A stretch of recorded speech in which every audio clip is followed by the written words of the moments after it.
Hello everyone, welcome to Learning English. In this video, I'm going to discuss verbs with you. It is important to learn verbs because you cannot have a sentence without a verb. If there is any word which can communicate on its own, that is verb. Suppose you say stop. Now, you communicated what you wanted to communicate, isn't it? Right. Let us look at some examples before we go to the definition of a verb. I wake up early in the morning. Shreyas is working on his project. Lingaraju has bought a new car. The dance program will begin at 4 p.m. We went to the circus yesterday. Harini was sleeping when the phone rang. Here, all the underlined words are verbs. Now, looking at the nature of these words in these sentences, it is easy for us to identify what is a verb. Verb is an action word. It indicates action, or it shows a state of being. For example, he is a teacher. A teacher. A state of being, what the person is. Wake up, is working, has bought, will begin, went, was sleeping. As I said, verb is an action word.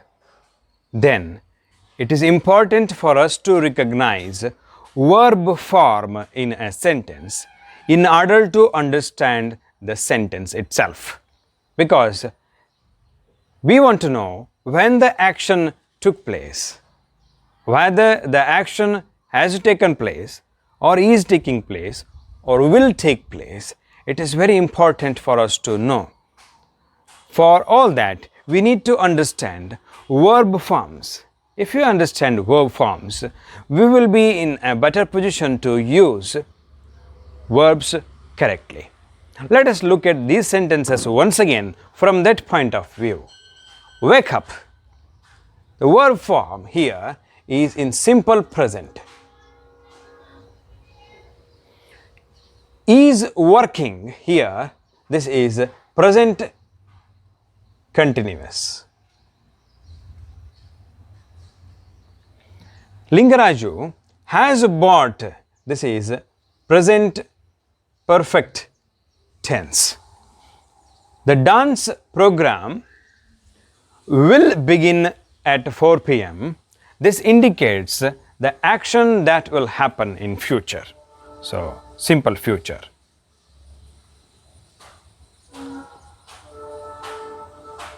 So, it is important to know this. We went to the circus yesterday. This action took place yesterday. So, this is simple past.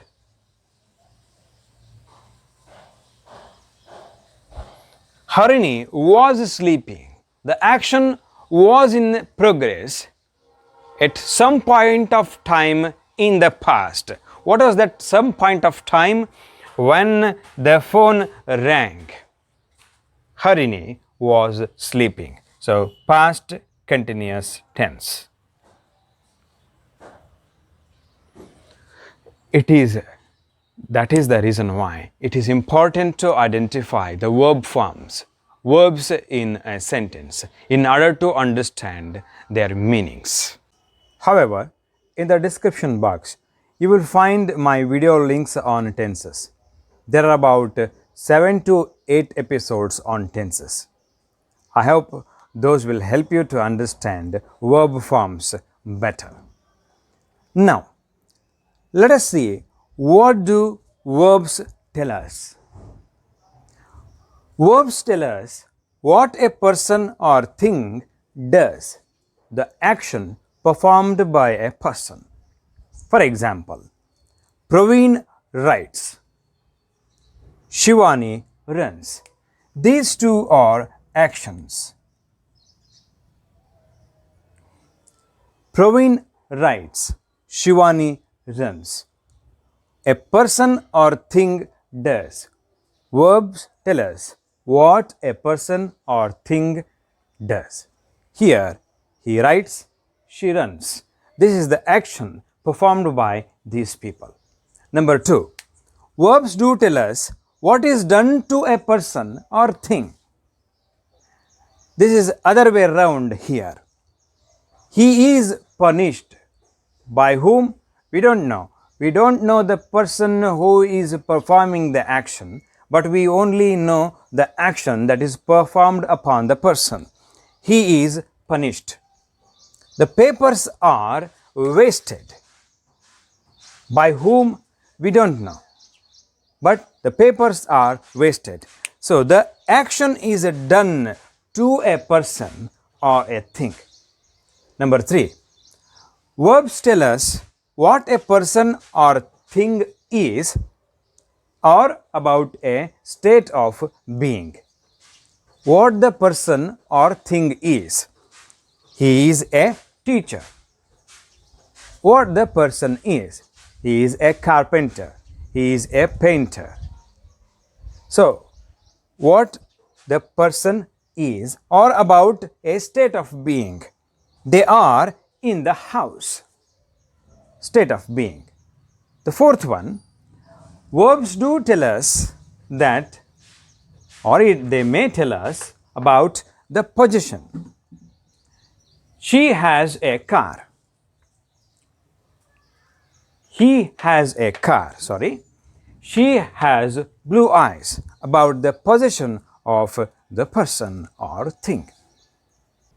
This is the basic information one must have on verbs. I am taking you through a variety of examples now. Through examples, we are going to learn verbs in detail.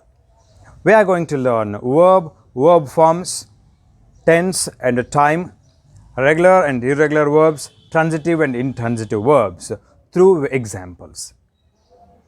It is easy or easier for us to understand and remember only through examples. Let us start.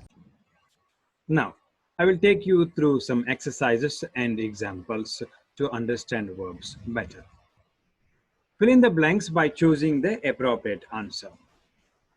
The first one, don't make noise, you, dash, me.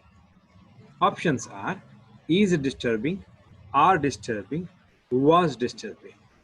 Which is the correct one? Of course, B is the correct answer. Why is it the correct answer?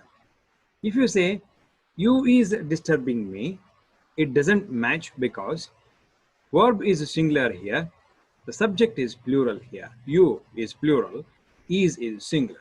It doesn't match with one another. If you say was disturbing me, again, it doesn't match with the subject. Verb doesn't match with the subject. Was. You was. Wrong altogether. Right. Let us look at the second example. My friend goes to gym.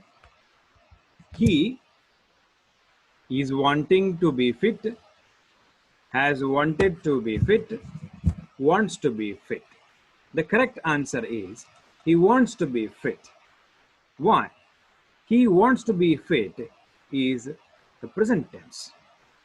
We use present tense in order to describe a habitual action, a routine, or universal truth, something like that.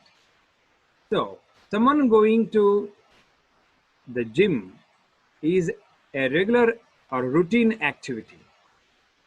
He wants to be fit is an habitual action, a routine that is associated with going to gym. Now you will know when do we use simple present tense, right? Look at the third example. Generally, they speak in Kannada, but now they are speaking in English. They is speaking in English. They were speaking in English. Let me choose the correct answer. they are speaking in English. Are speaking in English, are speaking does suggest that this is present continuous tense. The action is in progress at the time of speaking, but now they are speaking in English.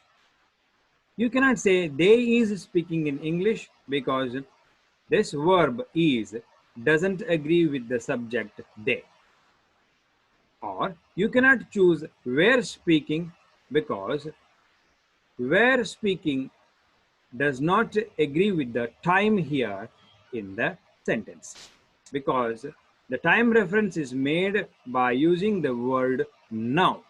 But now, at this point of time, they are speaking in English.